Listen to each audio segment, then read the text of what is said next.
भावांनो, R R Patil म्हणजे नुसतं एक राजकीय नाव नव्हतं, तर गुन्हेगारांच्या छातीत धडकी भरवणार आणि सामान्यांच्या पाठीशी खंबीरपणे उभं राहणार महाराष्ट्राचं लाडकं नेतृत्व होतं.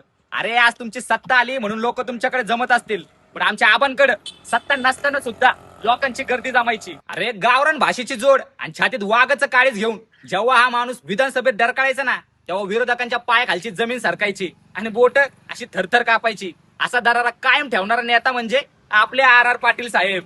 कसं आहे ना भाऊ, गाडगे महाराज स्वच्छता अभियान राबून गावं बदलायची असो व डान्स बारवर हातोडा मारून मुंबईची संस्कृती जपायची असो, भल्या भल्यांना न जमणारे धाडसी निर्णय आबा पाटलांनी एका फटक्यात घेतले होते. अरे मंत्रालयाच्या लाल दिव्याच्या गाडीत फिरूनही ज्या माणसाने आपल्या खिशाला आणि निष्ठेला कधी डाग पडू दिला नाही, असा निर्मळ मनाचा मंत्री या महाराष्ट्राने पुन्हा पाहिला नाही. म्हणून सांगतो, आबा पाटील आज आपल्यामध्ये नाहीत, पण त्यांनी या मातीत पेरलेला स्वाभिमान आणि धगधगता विचार रोहित दादांच्या रूपाने आजही जिवंत आहे.